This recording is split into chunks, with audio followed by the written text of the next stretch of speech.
Welcome to all.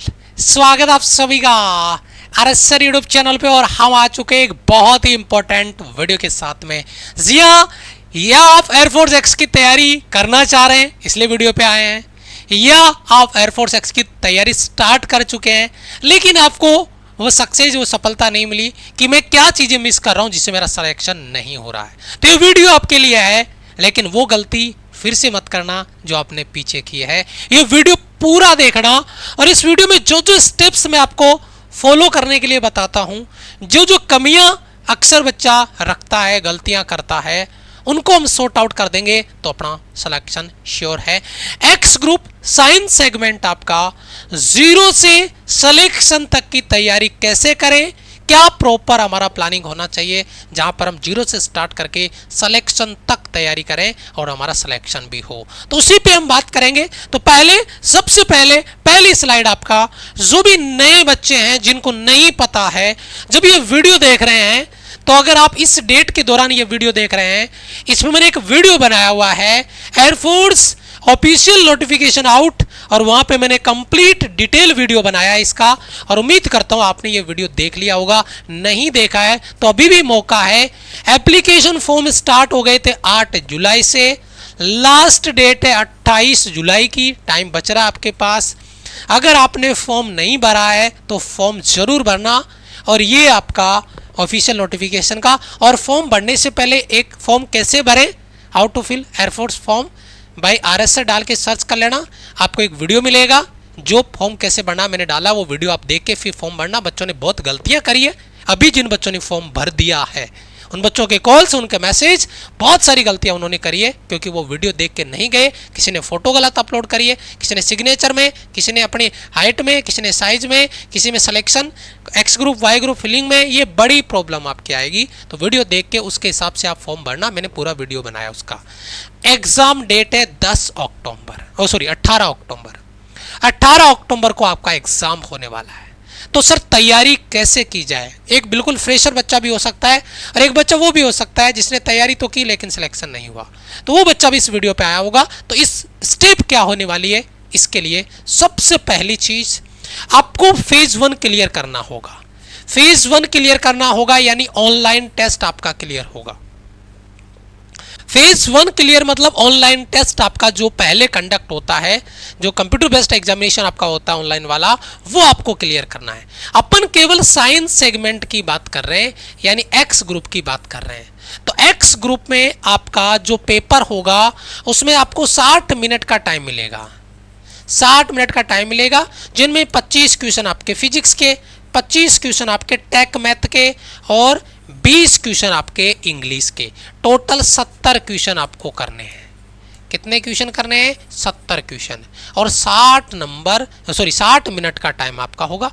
प्रत्येक question 1 number का होता है और 0.25 का नेगेटिव मार्किंग आपका होता है। तो 70 नंबर का आपका पेपर होगा और 70 नंबर में 25 क्वेश्चन फिजिक्स के होते हैं, 25 क्वेश्चन आपके टेक्निकल मैथ जो 11-12 का मैथ है उसके आएंगे और 20 क्वेश्चन आपके इंग्लिश के आएंगे। अब एक्चुअल में क्या होता है, यहाँ पर बच्चे को फंसाया जाता है। इस पेपर में फंसाया कैसे जाता है कि यहाँ पर जो फिजिक्स वाला सेक्शन होता है उसको, क्योंकि यहाँ पर आपको हर एक सब्जेक्ट का सेक्शनल कट ऑफ दिया जाता है, मैं अभी बात करूंगा सेक्शनल कट ऑफ पे भी, तो हर एक सब्जेक्ट का अलग अलग कट ऑफ दिया जाता है। यानी आपको तीनों सब्जेक्ट में पास होना जरूरी है। जैसे मान लो फाइनल कट ऑफ आपका 30 नंबर है और आपके फिजिक्स में आपके 5 नंबर है, मैथ्स में आपके 15 नंबर है, इंग्लिश में आपके 17 नंबर है, तो 17 और 15 32 और 5 37 नंबर आपके हैं। तो final cut off 30 number clear है। लेकिन जो सेक्शनल कट ऑफ थी वो फिजिक्स में आपका 7 नंबर था या 8 नंबर था, मान लीजिए 8 नंबर था, मैथ्स में 8 नंबर था, इंग्लिश में 8 नंबर था। अब आप यहाँ पे इसका सेक्शनल कट ऑफ क्लियर हो गया, इसका सेक्शनल कट ऑफ क्लियर हो गया, लेकिन फिजिक्स में आप रह गए क्योंकि फिजिक्स में आपके 8 नंबर कम से कम आने चाहिए थे, आपके नंबर आए 5। तो इसके लिए जरूरी यह है कि आपको सब्जेक्ट वाइज भी अपनी कमांड लेके आनी पड़ेगी। और एक्चुअल में क्या होता है, फिजिक्स का जो पैटर्न होता है पेपर का बनाने का वो लेवल अच्छा रखा जाता है, और लेवल अच्छा नहीं रखे तो भी फिजिक्स में क्या होता है, न्यूमेरिकल भी आते हैं, लैंग्वेज के क्वेश्चन भी आते हैं। तो मैथ्स के कंपैरिजन में ये टफ पड़ता है। इंग्लिश आपके लिए इजी होगा, उसके बाद में मैथ्स होगा, और उसके बाद में आपका फिजिक्स आएगा, जो बहुत अच्छे से बच्चे को मतलब डिफीट करता है, बच्चे को मतलब तगड़ा कंपटीशन देता है। बाहर करने में सबसे ज़्यादा अगर कोई आगे आएगा तो वो होगा फिजिक्स सब्जेक्ट आपका। तो उसको कैसे अच्छे से तैयार करें, क्या उसकी प्लानिंग हो। 70 क्वेश्चन में से अगर 30 का कट ऑफ आ रहा है, फिर भी बहुत सारे बच्चे बाहर हो जाते हैं। कोई बच्चे टोटल कट ऑफ क्लियर करने के बाद भी सेक्शनल कट ऑफ में बाहर हो जाते हैं। मैं उस पर बात करूंगा। कट ऑफ वाला जो पॉइंट है वो क्या है। सबसे पहली चीज, कट ऑफ में 20% बच्चे ही बाहर होते, मान के चलो 20 से 25% बच्चे टोटल कट ऑफ में। जैसे 30 नंबर वाला कट ऑफ है, लगभग 20 से 25% बच्चे इसमें बाहर होते हैं रिटर्न में। लेकिन जो सब्जेक्ट वाइज कट ऑफ होता है, जिसे हम सेक्शनल कट ऑफ बोलते हैं, इसमें ज़्यादातर बच्चे बाहर होते हैं। किसी बच्चे का फिजिक्स वीक है, किसी बच्चे का मैथ्स वीक है, किसी बच्चे का इंग्लिश वीक है, और अगर वो उस पर काम नहीं करता तो उस एक सब्जेक्ट में उसका स्कोर कम बनता है और बाकी में अच्छा स्कोर बन जाता है। तो फाइनल कट ऑफ तो क्लियर कर लेता है वो, टोटल कट ऑफ तो, लेकिन सब्जेक्ट वाइज कट ऑफ में बाहर हो जाता है। और यहाँ पे एक सबसे बड़ा खेल फिजिक्स के साथ खेला जाता है। तो सर इनको अपन तैयार करें तो कैसे करें, किस पैटर्न पे तैयारी हमें इस सब्जेक्ट की करनी चाहिए, और वो भी बिल्कुल बेसिक से, जीरो से। तो इसके लिए कुछ स्टेप्स हैं, जैसे ये भैया आपको बता रहे हैं क्या, कि आपके 3 सब्जेक्ट हैं, एक आपका फिजिक्स, एक आपका मैथ्स और एक आपका इंग्लिश। और 3 सब्जेक्ट में सब्जेक्ट पे कमांड पाने के लिए उस सब्जेक्ट के कॉन्सेप्ट आपको पता होने चाहिए। तो सबसे पहले आपको काम करना होगा कि आप कॉन्सेप्ट क्लास उसकी करें, कॉन्सेप्ट अपने क्लियर करें। आप कहीं से भी क्लास कर रहे हो, जहां से भी आप पढ़ रहे हो या जहां पर भी आप पढ़ना चाहते हैं, उसमें सबसे पहली स्टेप आपकी क्या होगी कि आपको कॉन्सेप्ट क्लियर करने पड़ेंगे। कॉन्सेप्ट पे आपकी कमांड होगी। टॉपिक के कॉन्सेप्ट आपको क्लियर होंगे, समझ में आएंगे, तो उससे क्वेश्चंस बना पाओगे, उससे क्वेश्चंस बनेंगे।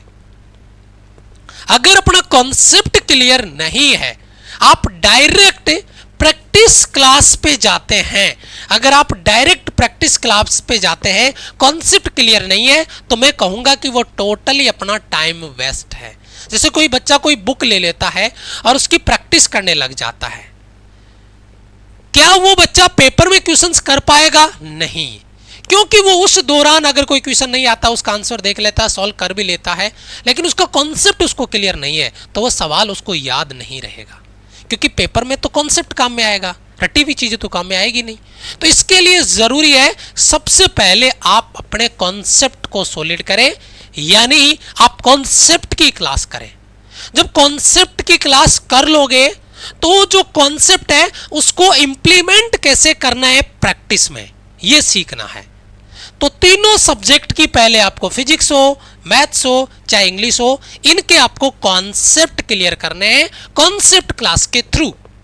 जैसे हमारी वाईटी पे कॉन्सेप्ट क्लासेज होती है सभी सब्जेक्ट की, तो वहां से आपको सबसे पहला काम है कॉन्सेप्ट क्लियर करना। वो फ्री ऑफ कॉस्ट है, कोई भी बच्चा कर सकता है, उसमें कोर्स की जरूरत नहीं है कि आप कोई इनरोलमेंट लें, कोर्स ज्वाइन करें। कॉन्सेप्ट क्लासेज हमारी वाईटी पे होती है जो फ्री ऑफ कॉस्ट है, और पूरे कोर्स की क्लासेज कॉन्सेप्ट की वो हमेशा वाईटी पे होती है, यूट्यूब पे होती है। चाहे फिजिक्स का कॉन्सेप्ट हो, चाहे आपका मैथ्स का कॉन्सेप्ट हो, चाहे वो आपका इंग्लिश का कॉन्सेप्ट हो। और इंग्लिश में 2 क्लासेज हमारी होती है, वोकेब और आपकी कॉन्सेप्ट की, इंग्लिश कॉन्सेप्ट की, और वोकेबलरी के लिए अलग क्लास होती है। तो ये वाईटी की क्लासेज होती है, यानी यूट्यूब की क्लासेज होती है। चलो बढ़िया है, कोई दिक्कत नहीं। तो ये कॉन्सेप्ट आपको, और कहीं से भी आप कर रहे हैं कोई दिक्कत नहीं है, लेकिन ये स्टेप फॉलो करना, सबसे पहले आपको कॉन्सेप्ट क्लियर करना है।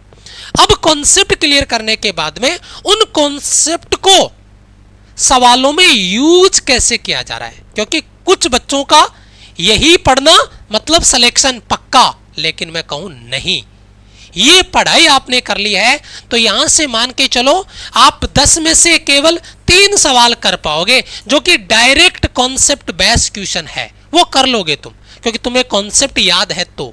लेकिन जो 7 सवाल बच गए, उन 7 सवालों के कॉन्सेप्ट मेकअप में आएंगे, कॉन्सेप्ट मिक्स होके आएंगे, 2-2 3-3 कॉन्सेप्ट लगेंगे, तो फॉर्मूला बनाना पड़ेगा, मेकअप होगा, तो उसके लिए आपको प्रैक्टिस करनी पड़ेगी।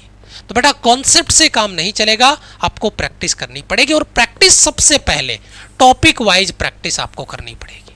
तीनों सब्जेक्ट में टॉपिक वाइज प्रैक्टिस आपको करनी पड़ेगी। उस टॉपिक को पढ़ो और उसके बाद में उसी टॉपिक की पहले प्रैक्टिस करो टॉपिक वाइज, ताकि आपको कॉन्फिडेंस आए, कमांड आए उस पर कि यार ये चीज मैंने पढ़ी थी, इससे ये सवाल बनता है। तो सबसे पहला काम होता है कॉन्सेप्ट सॉलिड करना, और कॉन्सेप्ट के बाद में उसकी टॉपिक वाइज प्रैक्टिस करो। जब टॉपिक वाइज प्रैक्टिस आपकी हो जाए तो उसके बाद में मान लो कि आपने 5 चैप्टर पढ़ लिए, 4 चैप्टर पढ़ लिए, 3 चैप्टर पढ़ लिए, तो उन 3 चैप्टर की आपकी मिक्स प्रैक्टिस हो जाए। उन 3 चैप्टर की आपकी क्या हो जाए बेटा, मिक्स प्रैक्टिस हो जाए। तो उन 3 चैप्टर में से मिक्स करने पे आपको कितना आता है? 15 दिन बाद में 5 चैप्टर हो गए, 5 में से मिक्स प्रैक्टिस करा दी, कितना आता है? 10 चैप्टर हो गए, 10 की मिक्स प्रैक्टिस करा दी, कितना आता है? 50 आपके 70 आपके क्वेश्चन आ रहे हैं, उनमें से फिजिक्स के 25, मैथ्स के 25, इंग्लिश के 20, तो ये जो 20-20, 25-25 क्वेश्चन की जो प्रैक्टिस है वो मिक्स होने लग जाए आपकी मिक्स प्रैक्टिस में, तो वहां से आपको रिलेटिव पता चल जाएगी कि वास्तव में मुझे कितना आ रहा है इन 10 चैप्टर में से, इन 15 चैप्टर में से, इन 20 चैप्टर में से। तो उसके लिए मिक्स प्रैक्टिस भी आपकी जरूरी है, चाहे वीक में 1 बार हो, 2 बार हो, 3 बार हो, जितनी भी आपकी पॉसिबल है वो मिक्स प्रैक्टिस आपकी यहां पर हो, सबसे इंपॉर्टेंट पार्ट। तो कॉन्सेप्ट क्लियर करना सबसे पहली चीज, और उसके बाद में सबसे पहला काम टॉपिक वाइज प्रैक्टिस, और फिर आपका मिक्स प्रैक्टिस, फिर आपका मिक्स प्रैक्टिस। लेकिन एक सब्जेक्ट जिसपे मैं कहूंगा उस पर सबसे ज्यादा फोकस करने की आपको जरूरत होगी, वो सब्जेक्ट होगा आपका फिजिक्स। क्योंकि फिजिक्स में बच्चा मात खाता है, मैं हमेशा आपको कहता हूँ, रियलिटी है, आप जो भी बच्चे पेपर दिए हुए उनको पता है, फिजिक्स में मेकअप अच्छा होता है, क्वेश्चन अच्छे होते हैं, टाइम कम पड़ता है, न्यूमेरिकल में टाइम लग जाता है, बच्चा फंस जाता है। तो इसके लिए बेटा अपने को प्रैक्टिस बहुत अच्छे से करना बनता है।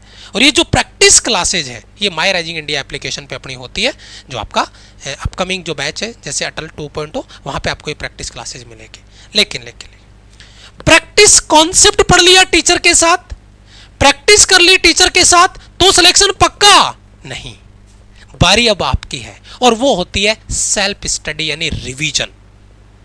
अब सेल्फ स्टडी रिवीजन अगर स्मार्ट करोगे, स्मार्ट नॉट हार्ड, स्मार्ट तरीके से करोगे तो टाइम बहुत सारा बचाओगे, और जितना टाइम आपके पास होगा उतना ज्यादा आप प्रैक्टिस पे काम करेंगे, उतना ज्यादा आप प्रैक्टिस कर पाओगे जितना ज्यादा आपके पास टाइम होगा।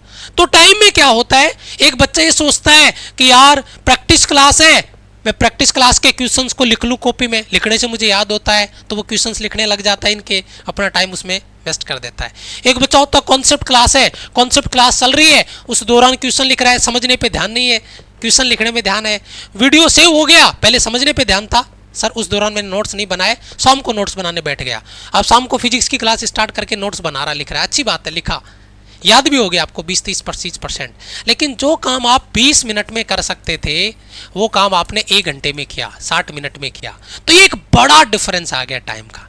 नोट्स बनाया आपने, अच्छी बात है, लेकिन जब आप उस टाइम को, उन नोट्स को, उन कॉन्सेप्ट को आप अगर पीडीएफ से 20 मिनट में अगर रिकॉल कर सकते हो, नोट्स एज इट इज आपको मिल जाए कॉन्सेप्ट का, प्रैक्टिस का, तो उसको रिकॉल करने में 20 मिनट का टाइम लगेगा। रफ कॉपी लेके बैठिए, कोई फॉर्मूला है, कोई मेकअप, उसको लिखिए, कोई डेफिनेशन उसको बोलिए, 20 मिनट में आपका चैप्टर का जो उस दिन का जो क्लास है, 1 घंटे का क्लास है, वो 20 मिनट में खत्म हो जाएगा। तो कॉन्सेप्ट रिवीजन बहुत जरूरी है, डेली बेसिस पे, डेली बेसिस पे आपका जो प्रैक्टिस हो रहा है उसका रिवीजन जरूरी है। और सबसे इंपॉर्टेंट पार्ट मॉक टेस्ट लगाना, अपने आप को प्रैक्टिस के मैदान में उतारना कि मैंने कितना सीखा है, और ये डेली बेसिस पे मॉक टेस्ट, ये बहुत इंपॉर्टेंट पार्ट है जो हमारे सबसे एडवांस फीचर में आपका नोट्स पेपर में, नोट्स बैच में आपको मिलेगा। ऑल डाउट डीपीपीस आपको मिलती है, अटेंड ऑल डीपीपीस। डीपीपी यानी एक चैप्टर कंप्लीट होने के बाद में उस चैप्टर के 20 से 25 से 30 क्वेश्चन, इंपॉर्टेंट क्वेश्चंस का collection with PYQs, with PYQs, PYQs के साथ में, तो आपको कितना एडवांटेज उसको मिलेगा। तो ये डीपीपी यानी जो चैप्टर आपका कंप्लीट हुआ है उसका प्रैक्टिस पेपर आपको हमने अलग से दे दिया एज ए मॉक टेस्ट, और वो भी विथ सॉल्यूशन, तो आपको कोई डाउट बचेगा नहीं। फिर भी डाउट बचता है तो आप टीम मेंबर से कॉल करिए और अपना डाउट क्लियर करिए, तो एक बड़ा एडवांटेज है। लेकिन सेल्फ स्टडी यानी रिवीजन आपको करना पड़ेगा। ये प्रॉपर जो प्लानिंग है इसको लेकर हमने आपका जो कोर्स प्लान है वो रेडी किया है। जो भी नए बच्चे हैं, जिन बच्चों ने पहले पेपर दिया लेकिन सिलेक्शन नहीं हो पाया, उनसे मैं एक बात का वादा करता हूं कि हमारा जो अपकमिंग बैच है आपका, इन सभी स्टेप को फॉलो करते हुए हमारा जो अपकमिंग बैच है उसको लेकर क्लासेस की एक बार टाइमिंग देखिए, बैच का डिटेल देखिए, फिर जुड़िए और फिर सिलेक्शन अपना फाइनल करिए। सुबह टेक्निकल की बात करूं, सुबह 6 बजे आपका वोकेब होगा, 8 बजे आपका इंग्लिश का कॉन्सेप्ट होगा टॉपिक वाइज, 10 बजे आपका फिजिक्स का कॉन्सेप्ट होगा, 11 बजे टेक्निकल मैथ का कॉन्सेप्ट होगा, कॉन्सेप्ट क्लासेस यूट्यूब पे आपकी होगी, फिर 12 बजे फिजिक्स का टॉपिक वाइज प्रैक्टिस होगा एप्लीकेशन माई राइजिंग इंडिया पे, फिर 1 बजे मैथ्स का प्रैक्टिस होगा टॉपिक वाइज और मिक्स वीक में आपके हिसाब से डिसाइड होगा, इंग्लिश का प्रैक्टिस होगा 2 बजे टॉपिक वाइज मिक्स साथ में आएगा आपका, और 4 बजे फिजिक्स का डेडिकेटेड मिक्स प्रैक्टिस, क्योंकि सबसे ज्यादा चैलेंज आपको फिजिक्स में आने वाला है, तो हमने फिजिक्स का मिक्स प्रैक्टिस डेडिकेटेड रख दिया है, अलग से रख दिया है कि इसका मिक्स प्रैक्टिस अलग रखेंगे। तो ये हमारी क्लासेस का टाइमिंग हो गया। अब जो हमारा लाइव बैच है अटल 2.0, बिल्कुल जीरो से बिल्कुल बेसिक से लाइव बैच में आपको जुड़ना है, और वहां पर आपको ब्रह्मास्त्र सीरीज मिलेगा पूरा एग्जाम पैटर्न पे लास्ट के 1 महीना। उसके बाद में टॉपिक वाइज आपको प्रैक्टिस होगी, आपको मिक्स प्रैक्टिस होगी, वो बेहतरीन लेवल पे उन चीजों पे आपको काम करना है टीचर्स के साथ मिलके, वो भी पोल रैंकिंग और लीडर बोर्ड के साथ में। लाइव बैच में जुड़ना है, टीचर्स के साथ प्रैक्टिस करनी है, और नोट्स बैच में जुड़ के बेटा हर चैप्टर का डीपीपी आपको विद सॉल्यूशन मिलेगा, आपको सॉल्व करना है, तैयार करना है। सिलेक्शन सीरीज महीने में 2 बार, 15 दिन में 1, जितना पढ़ाया 15 दिन में उसका एक पूरा एग्जाम पेपर बना के दिया जाएगा, सिलेक्शन सीरीज आपका बनेगा। कॉन्सेप्ट के नोट्स जो यूट्यूब पे क्लासेज हो रही है कॉन्सेप्ट की, उसके सारे नोट्स यहाँ पर आपको अवेलेबल है, आपको प्रैक्टिस करने की जरूरत है, आपको रिवीजन करने की जरूरत है। टॉपिक वाइज मॉक टेस्ट है, मिक्स मॉक टेस्ट है, एग्जाम बेस्ड मॉक टेस्ट है, ये सारे फीचर्स आपको यहाँ पे मिलने वाले हैं। मार्केट की किसी बुक का जो कि आपके अभी लेवल पे है ही नहीं, नया प्रकाशन कुछ है नहीं, पुराने जो है पिछले 5-7 साल पहले का प्रकाशन है, तो उनमें कोई अपडेट नहीं है, जबकि पेपर का लेवल दिन रात का फर्क हो गया पहले में और अब में, तो कहां से सिलेक्शन आपका होगा। पूरा अपडेटेड कंटेंट आपको यहाँ पे मिलने वाला है, जुड़ के आपको नोट्स बैच के साथ में सेल्फ स्टडी करनी है, अपनी प्रैक्टिस करनी है। जो स्टेप्स मैंने आपको बताई है, अगर आप उनको लेकर सीरियस हैं, उन स्टेप्स को फॉलो करके अटल 2.0 बैच के साथ जुड़ के सिलेक्शन फाइनल करने वाले हो, तो एक कमेंट जरूर करें कमेंट बॉक्स में कि सर एक सीट मेरी इस बार पक्की है, अटल 2.0 बैच के साथ में जुड़ के तैयारी करने वाला हूं और पेपर निकालने वाला हूं। ये आपका हेल्पलाइन नंबर है, अगर आपका कोई डाउट रहता है तो दिए गए हेल्पलाइन नंबर पे आप कॉल कर सकते हैं और अपना डाउट क्लियर कर सकते हैं। उम्मीद करता हूं वीडियो को आप लाइक जरूर करेंगे, मेहनत की वीडियो पे काफी सारी, तो हो सके तो वीडियो को लाइक करें, हो सके तो वीडियो को शेयर करें, और चैनल पे पहली बार आए हो तो चैनल सब्सक्राइब जरूर कर लेना, क्योंकि हमारी सारी कॉन्सेप्ट क्लासेज यूट्यूब पे ही आपको मिलेगी। तो चैनल सब्सक्राइब कर लोगे तो आपको उसका नोटिफिकेशन मिल जाएगा बेल आइकन प्रेस करने के साथ में। Thank you so much, love you all, bye bye, जय हिंद।